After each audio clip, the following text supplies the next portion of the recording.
दोस्तों नमस्कार, स्वागत है आपका परीक्षा खबरी में। और आज है 6 जून 2020। परीक्षाओं से जुड़ी महत्वपूर्ण खबरें और करंट अफेयर्स आप सुबह के इस वीडियो में प्राप्त करते हैं परीक्षा खबरी के माध्यम से।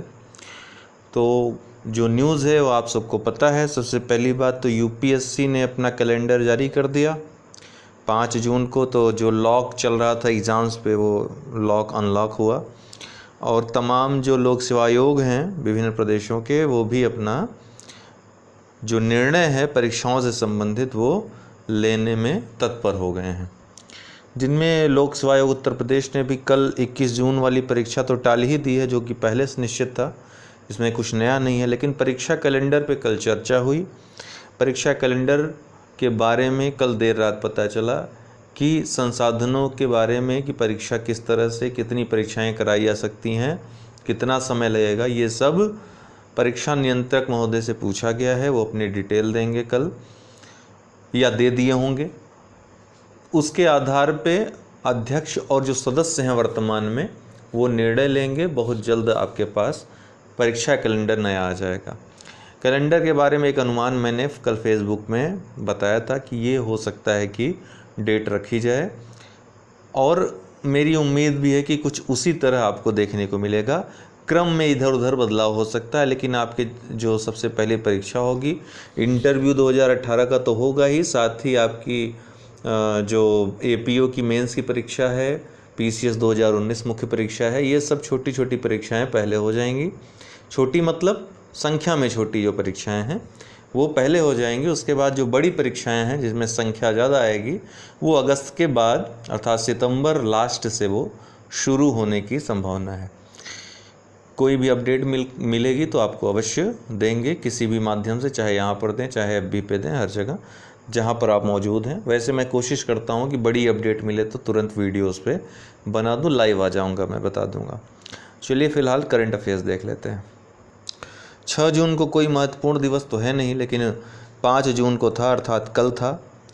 क्या था? विश्व पर्यावरण दिवस था, जिसके बारे में मैंने बताया था आपको।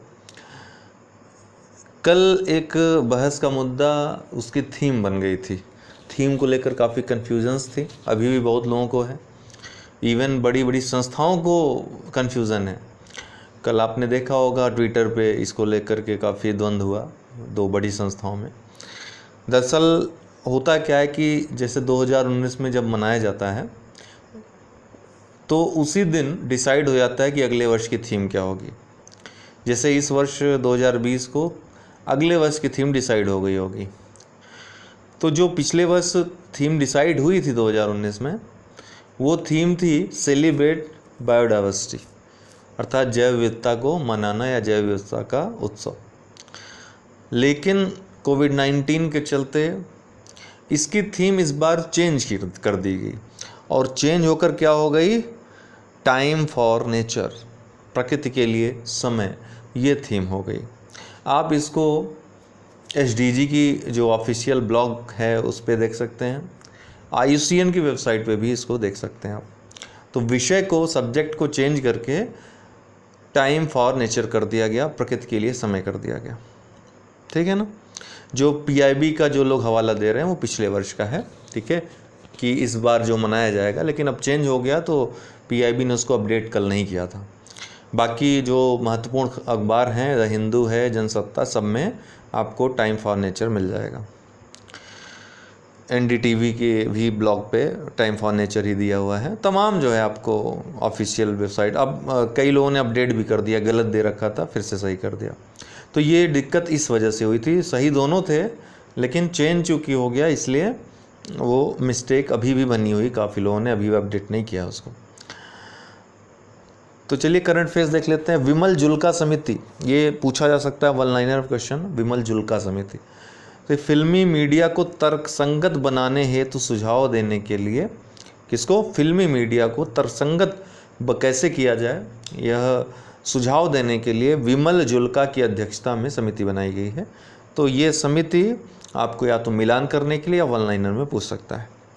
जिलोमोल मैरियट, जिलोमोल मैरियट ये केरल की महिला हैं। इन्होंने एक उपलब्धि हासिल की। उपलब्धि क्या हासिल की? बिना हाथों के कार चलाने वाली एशिया की प्रथम महिला बन गई। बिना हाथों मतलब पैरों की सहायता से केवल ये कार चलाने वाली एशिया की प्रथम महिला ये उपलब्धि पाने वाली बनी। ये भी 1 में पूछ सकता है। अमांडा शब्द चर्चा में रहा, क्या है ये?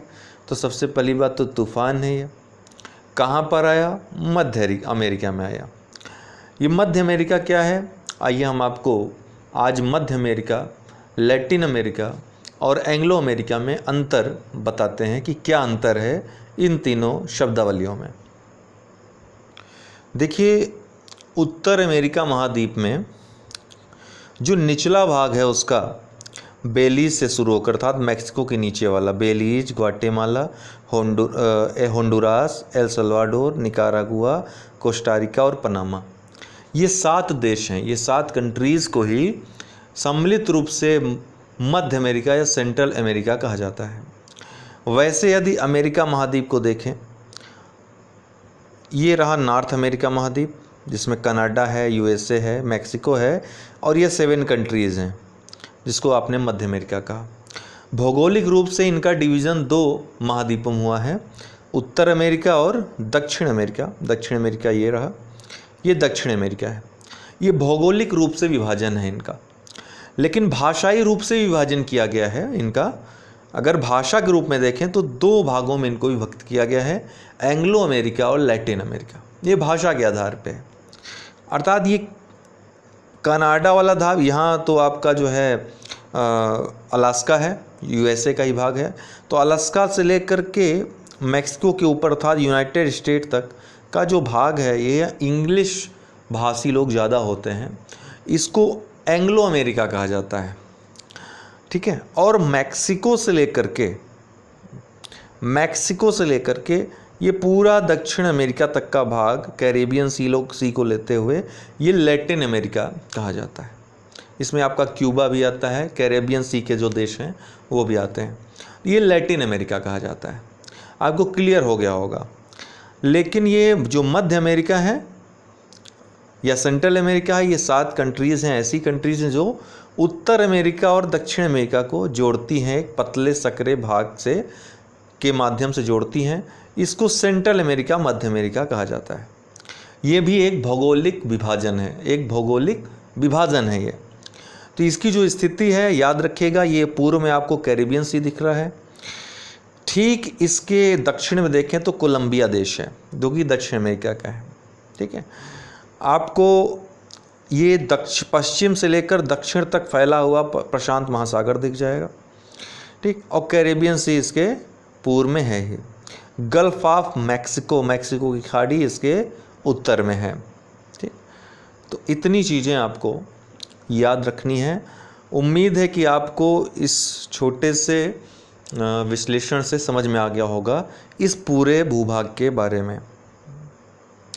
तो यहीं पर जो है मध्य अमेरिका में आया हुआ भयंकर भीषण तूफान है जिसका नाम अमांडा है। अमांडा पहले 2 और तूफान आपको बता चुके हैं 3-4 दिन में। कौन कौन? एक तो अम्फान आया बंगाल की खाड़ी जिससे पश्चिम बंगाल उड़ीसा में तबाही आई, और दूसर का कौन? निसर्गा आया महाराष्ट्र और गुजरात तट पर, अर्थात अरब सागर में वो टकराया, अरब सागर तट पे टकराया। महाराष्ट्र और गुजरात जो प्रदेश थे मुख्यतः उससे प्रभावित हुए। ठीक। तो उन दोनों का भी नाम याद रखना है। ये अमांडा हो गया। ये तीनों लगभग एक समय आ रहे हैं, ये याद रखिएगा। एपीओ का जो प्रीलिम्स एग्ज़ाम हुआ था उसमें मई, जून, जुलाई, जनवरी से लेकर दिसंबर तक के तूफ़ानों का वर्णन 3-4 तूफ़ान पूछ लिया था। उसी में लोग कंफ्यूज हो गए थे क्योंकि पहली बार ऐसा पूछा था कि समय पूछ लिया था। तूफ़ान तो सब रट कर गए थे, समय जो है नहीं रटे थे। हालांकि हमने रामायण वीडियो में बहुत बेहतरीन तरीके से आपको बताया था, करंट अफेयर्स के रामायण वीडियो में।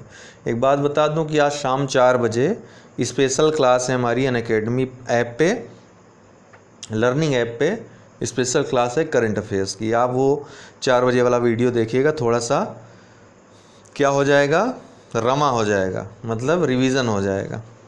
ठीक है। गांव की भाषा में रमा हो जाएगा। ठीक है। और ज़्यादा शुद्ध भाषा बोलें तो एकदम मज जाएगा, है ना, बर्तन माजना जिसको कहते हैं ना, उस टाइप का। तो वो देखिएगा थोड़ा सा 4 बजे, अगर आप लोग समय पाइएगा तो अनअकैडमी लर्निंग ऐप पे आ जाइएगा। करंट अफेयर्स थोड़ा सा 1 आध घंटा डिस्कस हो जाएगा उसमें। करंट अफेयर्स ऐसी चीज़ है कि लगातार आपको उससे बना रहना है, अपडेट कर रहना है, कुछ ना कुछ देखते रहना है। करंट अफेयर्स रिलेटेड चीज़ें अपडेट रहेंगे, कुछ भी लिखेंगे उसमें अंक जो है अच्छे मिल जाएंगे आपको। कृष्णेंदु मजूमदार ये काहे चर्चा में आए?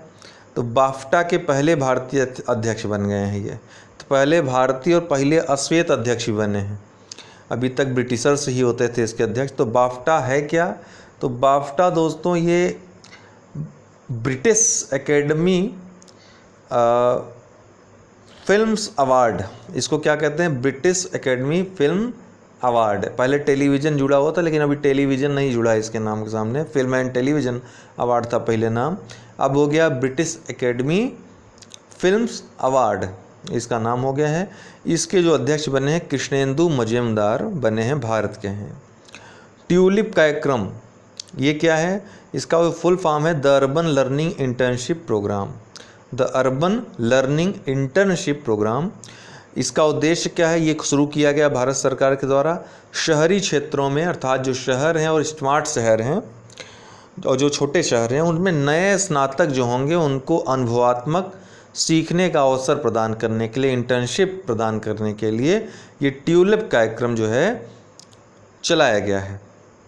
और मंत्रालय पूछ सकता है किस मंत्रालय ने स्टार्ट किया? तो 2 मंत्रालय इसमें शामिल हैं, याद रखिएगा। शहरी व आवास जो मंत्रालय होता है, हाउसिंग एंड जो अर्बन मिनिस्ट्री होती है वो, और HRD मिनिस्ट्री अर्थात मानव संसाधन विकास मंत्रालय, दोनों ने, और AICTE all India council for technical education जो कि HRD मिनिस्ट्री के अंतर्गत कार्य करने वाला काउंसिल है, परिषद है राष्ट्रीय स्तर की, जो टेक्निकल फील्ड की राष्ट्रीय परिषद है, जिसकी स्थापना 1945 में हुई थी। तो ये जो है इन तीनों के सहयोग से शुरू की जा रही ट्यूलिप प्रोग्राम, ट्यूलिप कार्यक्रम। स्पंदन कार्यक्रम यह अभियान महत्वपूर्ण है, छत्तीसगढ़ सरकार द्वारा स्टार्ट किया गया अपने तरह का अनोखा कार्यक्रम है, अच्छा कार्यक्रम कहा जा सकता है। पुलिस कर्मियों में आत्महत्या की घटनाएं रोकने हेतु ये कार्यक्रम स्पंदन कार्यक्रम या स्पंदन अभियान कह सकते हैं, एक अभियान है ये शुरू किया गया है छत्तीसगढ़ सरकार के द्वारा। दोस्तों UPSSC वालों को मैंने कहा था कुछ खबरें बताने के लिए कल रात वाले वीडियो में, लेकिन UPSSC लोअर का रिज़ल्ट आज कल भर में आ सकता है, ये मैं आपको बता दूं। अन्य भी कुछ महत्वपूर्ण खबरें थी जो कुछ युवा कल्याण को लेकर के थी, कुछ आने वाली वैकेंसीज़ को लेकर थी, जिसके बारे में अभी पता नहीं चल पाया। अपडेट मिलते ही जिससे मैंने पूछा उन्होंने कहा है कि मुझे बताएंगे दोपहर तक या जब भी ऑफिस खुलेगा वो मुझे बताएंगे, और मैं पूछ करके जो अपडेट होगी आपको एक वीडियो अन्य दोपहर या दोपहर के बाद मैं ले आ करके आपको बता दूंगा, और साथ रिज़ल्ट की क्या पोजीशन है ये भी बता दूंगा। कल उन्होंने कहा था देर रात की रिज़ल्ट आज कल मतलब कल परसों में आएगा, रिज़ल्ट एकदम बन के तैयार है, उसी पे वर्क ही हो रहा है इतने दिन से UPSSC लोअर 2019 पर। तो वीडियो पसंद आया तो लाइक करें, शेयर करें, और आप चाहें तो प्लस कोर्स ज्वाइन कर सकते हैं, जो अनअकैडमी का प्लस कोर्स है। आपको मैंने उसके बारे में कई बार बताया है कि ये लर्निंग ऐप है, इसको डाउनलोड इंस्टॉल करना है। जिस कोर्स में UPPSC, UPSC, UPSSC, IIT कुछ भी आप ज्वाइन करना चाहते हो, सब्सक्रिप्शन लीजिए, रेफरल कोड मांगेगा, रेफरल कोड में UD10 आप प्रेस करिए। UD10 प्रेस करेंगे तो आपको जो भी फीस रहेगी 1 साल 2 साल की, उसमें छूट मिल जाएगी, आपको कम पे करना होगा, पहली बात। दूसरी बात, यहाँ पर आपको फ़ायदा ये मिलेगा टाइम ड्यूरेशन के अंदर, कोई भी सब्जेक्ट आप 1-2 साल जब जितने दिन के लिए आपने सब्सक्रिप्शन लिया है उतने सब्सक्रिप्शन में ही आप अनलिमिटेड क्लासेस ले सकते हैं, प्लस क्लासेस, लाइव क्लासेस ले सकते हैं, PDF भी अनलिमिटेड डाउनलोड कर सकते हैं अपने कोर्स से संबंधित। जो भी विषय पढ़ना चाहें, जिस सब्जेक्ट का आप कोर्स करना चाहें, कोई बाधा नहीं, अनलिमिटेड आपको मिल जाएगा। जिस एजुकेटर से पढ़ना चाहें पढ़ सकते हैं। तो ये UD10 रेफरल कोड अवश्य आप इसको जो है टाइप करिएगा, तभी एडमिशन लीजिएगा, ताकि मुझे ही मालूम चल सके मेरे रेफरल से कौन कौन आया है, ताकि मैं भी आपकी वहाँ पर उचित हेल्प कर सकूँ। तो बहुत बहुत धन्यवाद दोस्तों।